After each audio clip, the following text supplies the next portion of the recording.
Hi friends, welcome back to my channel. ఈరోజు మీకు ఈ సీరియల్లో ఏం జరిగిందో తెలుసుకోవాలి అనుకుంటున్నారా? అయితే వెంటనే మనం సీరియల్లోకి వెళ్ళిపోదాం.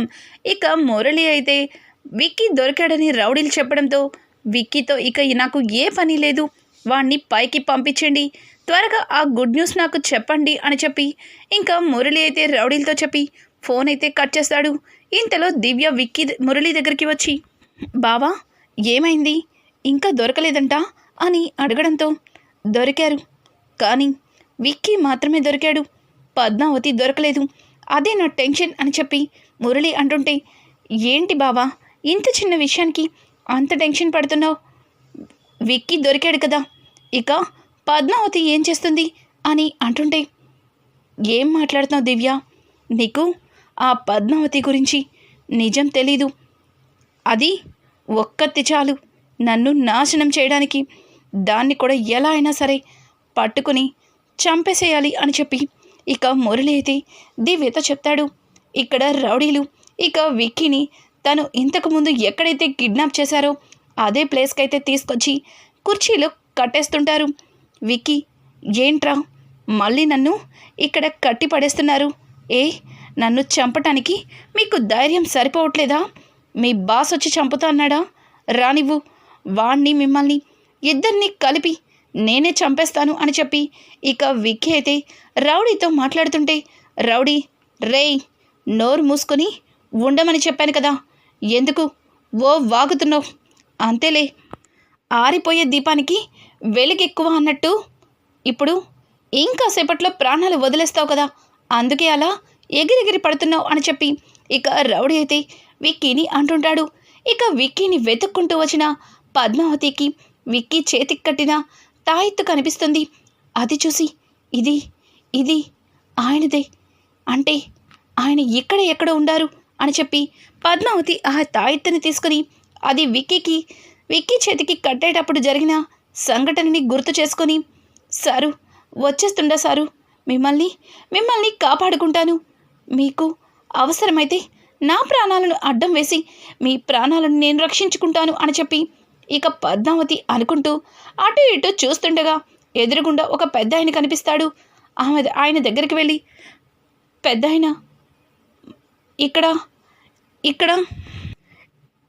ఇక్కడ ఎవరైనా ఉండారా, ఇటు నుంచి ఎవరైనా పోయిండారా అని అడగడంతో, ఏమైందమ్మా, ఎందుకంత కంగారు పడుతున్నావు, ఎందుకలా ఏడుస్తున్నావు, అసలు ఏమైంది, నువ్వు ఎవరిని వెతుకుతున్నావు, అసలు ఈ అడవిలో నీకేం పని అని అడగడంతో, పెద్దయినా కొంతమంది రౌడీలు మా ఆయన్ని కొట్టి నా నుంచి మా ఆయన్ని తీసుకుపోయి ఉండారు, ఆయన్ని వెతుక్కుంటూ ఇటు వచ్చుండా, ఇదిగో ఆయన చేతికి ఉన్న ఈ తాయెత్తు దొరికిందంటే ఖచ్చితంగా ఆయన ఇక్కడే ఏడో ఉండుంటారు, నీకు తెలిస్తే చెప్పు పెద్దయినా అని అడగడంతో ఇక ఆయనైతే, బాధపడకమ్మా, బాధపడకు, ఇదిగో ఇప్పుడే ఇట్నుంచి కొంతమంది రౌడీలు ఒక అతన్ని కిడ్నాప్ చేసి గన్నులతో ఇలా తీసుకెళ్లారు అని చెప్పడంతో ఇంకా పద్మావతి, థ్యాంక్స్ పెద్దయినా, థ్యాంక్స్, దేవుళ్ళ వచ్చి కాపాడావు, శ్రీనివాస ఈరోజు ఎలా అయినా సరే ఆయన్ని కాపాడి ఆ రౌడీల నుంచి ఆయన్ని రక్షించాలి అని చెప్పి పద్మావతి ఇక పరుగున వెళ్తుంది. ఇక పద్మావతికి ముందుగా విక్కీ ఎక్కడి నుంచైతే తప్పించుకున్నారో అదే ప్లేస్ దగ్గరికి వస్తుంది. అంటే ఈ రౌడీ వెధవలు మళ్ళీ ఆయన్ని ఇక్కడికే తీసుకొచ్చుండారనమాట, ఖచ్చితంగా ఆయన్ని ఈరోజు విడిపించే తీరుతాను, ఆ రౌడీల అంత చూస్తాను అని చెప్పి పద్మావతి దొంగచాటుగా వెళ్ళి ఇక కిటికీలో నుంచి చూస్తుంది. అక్కడ ఉన్న ఒక గుండోడైతే విక్కీతో, సార్ మిమ్మల్ని చంపేమన్నారంట బాసు, మిమ్మల్ని చంపడానికి వీళ్ళు వెళ్ళి పెట్రోల్ తాగడానికి వెళ్ళారు, మిమ్మల్ని నేను ఇప్పుడు తప్పించలేను, అలా అని మిమ్మల్ని చంపను లేను, మిమ్మల్ని చూస్తుంటే నాకు చాలా బాధగా ఉంది అని చెప్పి ఇక ఆ గుండోడు విక్కీతో అంటుంటే, విక్కీ వీళ్ళేం చేస్తారు, వీళ్ళు నన్ను ఏమీ చెయ్యలేరు అని అంటుంటే, అవును సార్ మీరు చాలా మంచివారు, మీ మనసు కూడా చాలా మంచిది, మీకు ఆ దేవుడే తోడుగా ఉంటాడు, ఖచ్చితంగా మిమ్మల్ని ఎంతగానో ప్రేమించే మీ భార్య మీకోసం వస్తుంది సారు, వస్తుంది అని చెప్పి ఇక ఆ గుండోడు విక్కీకి ధైర్యం చెప్తుండగా ఇక రౌడీలైతే, ఒక డబ్బా నిండా పెట్రోల్తో అక్కడికి వస్తాడు. ఇంకా పెట్రోల్ చూసిన ఆ గుండోడు విక్కీని ఆ పెట్రోల్ పోసి తగలబెట్టేస్తారని భయంతో, అన్న బండిలో పెట్రోల్ తక్కువగా ఉంది, ఇలా ఇవ్వన్నా అని అంటుంటే, రేయ్ ఇది బండిలో పోయడానికి కదరా, ఇదిగో వీణ్ణి అంతమందించడానికి, ఈరోజు వీణ్ణి పైలో కలికి పంపించేస్తాను అని చెప్పి ఇక ఆ డబ్బా మూత ఓపెన్ చేసి విక్కీ మీద పోస్తుంటాడు. విక్కీ, రేయ్ నన్ను కట్టేసి చంపడం కదరా, తాళ్ళిప్పి చూడండి, నేనేంటో అప్పుడు చెప్తాను మీకు, వదలండి అని చెప్పి విక్కీ గట్టిగా అరుస్తాడు. ఇక పద్మావతి అయితే ఎలా అయినా సరే విక్కీని కాపాడాలని చాలా గట్టిగా నిర్ణయం తీసుకుంటుంది. ఇక వాడు అగ్గిపుల్ల గీసి ఇక విక్కీ మీద వేసేసరికి పద్మావతి ఒక పెద్ద కర్రని తీసుకొచ్చి అతని నెత్తి మీద కొడుతుంది. ఒక్కసారిగా అతను వెనక్కి తిరిగి చూసేసరికి పద్మావతి ఇక అమ్మవారి తల్లిలాగా కనిపిస్తుంది. ఇక కాళికాదేవిలాగా పద్మావతి అయితే కర్ర పెట్టి రౌడీలందరినీ కూడా చితకబాదుతూ ఉంటుంది. అది చూసిన విక్కీ చాలా సంతోషిస్తాడు.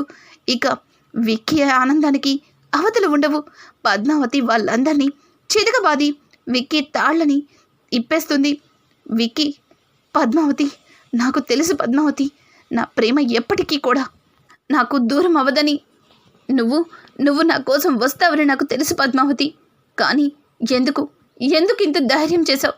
నీకేదన్నా జరగరాంది జరిగితే నేను ప్రాణాలతో ఉన్నా వేస్టే కదా, ఎందుకు పద్మావతి, ఎందుకు ఇంత ధైర్యం చేశావు అని అంటుంటే, సారు మీరు లేకుండా నేను బ్రతకలేను సారు, మిమ్మల్ని వదిలి ఒక్క క్షణం కూడా ఉండలేను సారు, మీ ప్రేమని మిమ్మల్ని ఎన్నటికీ విడవను సారు, రండి సారు రండి, ఇక్కడి నుంచి తప్పించుకుందాం అని చెప్పి ఇక పద్మావతి అయితే విక్కీ చెయ్యి పట్టుకొని పరుగున బయటికి వస్తుంది.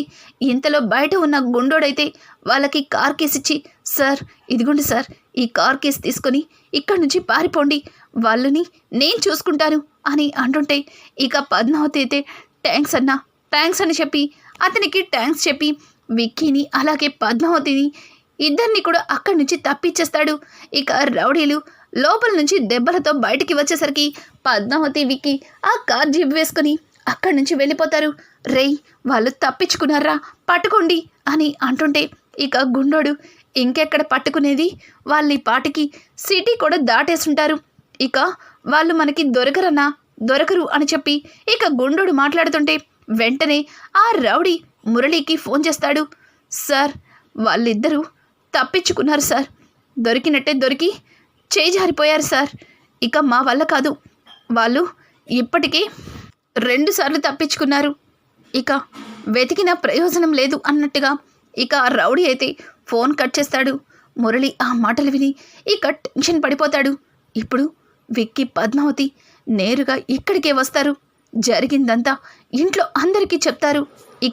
ఇక నన్ను అరవింద అస్సలు క్షమించదు, ఈ ఇంట్లో నాకిక స్థానం ఉండదు, ఏదో ఒకటి చెయ్యాలి అని చెప్పి ఇక విక్కీ రాకముందే మురళి కారులో డ్రైవ్ చేసుకుంటూ కావాలని ఒక పెద్ద చెట్టుకి గుద్దేసుకుంటాడు. అలా చెట్టుకి గుద్దుకోవడంతో మురళి తలకి అలాగే మోహానికి కొన్ని గాయాలు తగులుతాయి. ఆ గాయాలతో మురళి ఇంటికైతే విక్కీ వాళ్ళకు ముందే వెళ్తాడు. రానమ్మా అని చెప్పి ఇక సోఫాలో కావాలని స్పృహ తప్పినట్టు పడిపోతాడు. వెంటనే అరవింద ఇక కుటుంబ సభ్యులందరూ కూడా పరిగెత్తుకుంటూ మురళి దగ్గరికి వస్తారు. మురళిని చూసి, ఏవండి ఏమైందండి, ఏంటి గాయాలు, అసలు ఏం జరిగింది అని అంటుంటే, రానమ్మ విక్కీని అలాగే పద్మావతిని కొంతమంది రౌడీలు చుట్టుముట్టారు, వాళ్ళ నుంచి కాపాడడం కోసం నేను చాలా ప్రయత్నించాను, అప్పుడే ఈ గాయాలు తగిలాయి,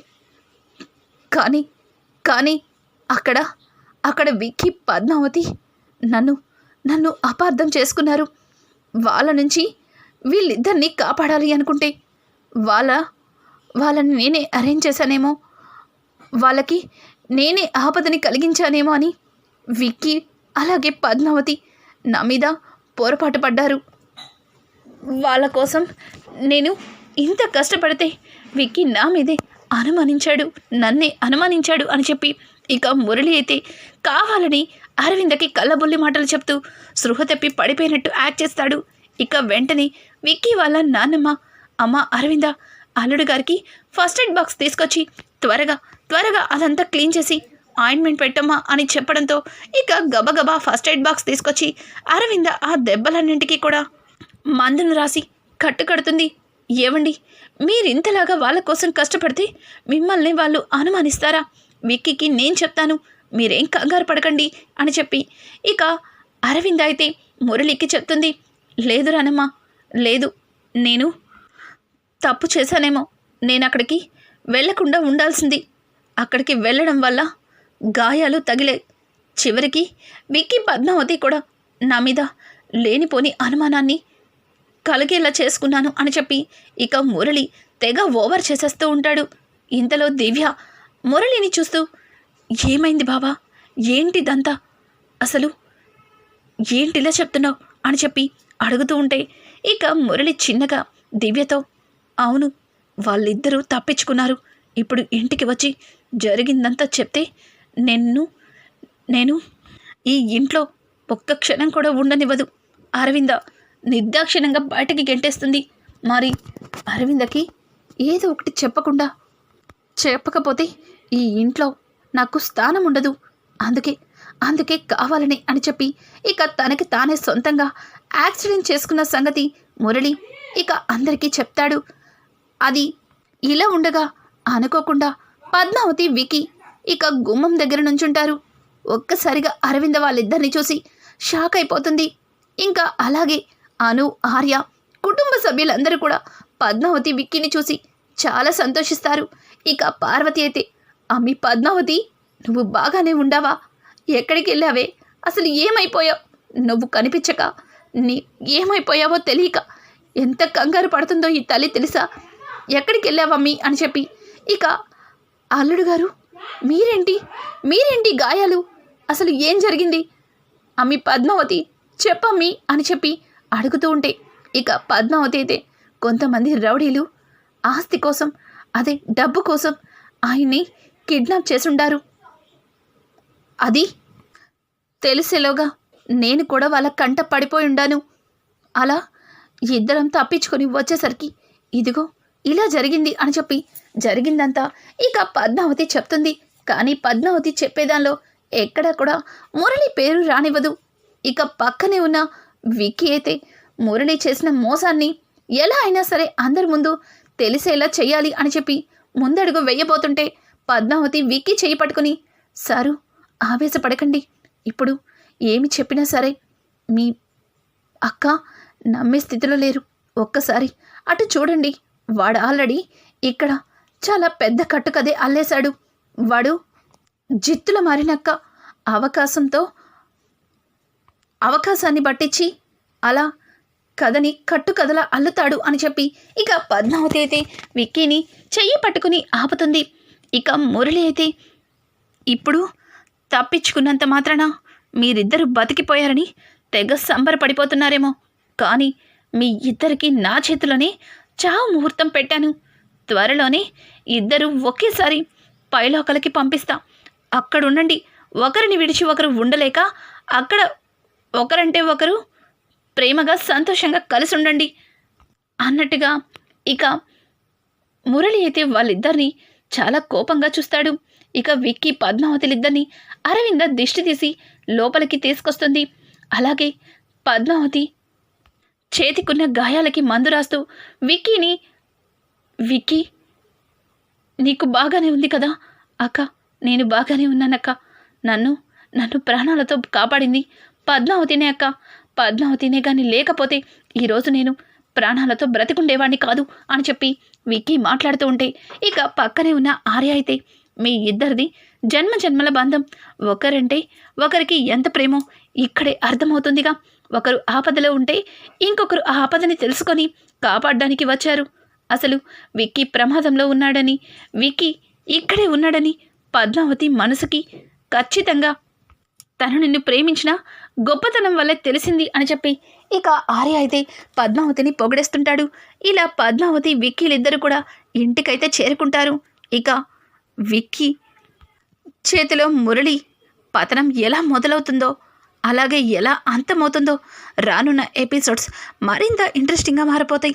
అలాగే విక్కీ పద్మావతులకి మళ్ళీ తిరిగి కళ్యాణం చేయాలనుకున్న పెద్దావిడ ఆలోచన ఎలా ఉంటుంది? రానున్న ఎపిసోడ్స్ మరింత ఇంట్రెస్టింగ్గా మారబోతున్నాయి. ఈ వీడియో మీకు నచ్చినట్టయితే లైక్ చేసి సబ్స్క్రైబ్ చేసుకోవడం మాత్రం మర్చిపోకండి. Thanks for watching.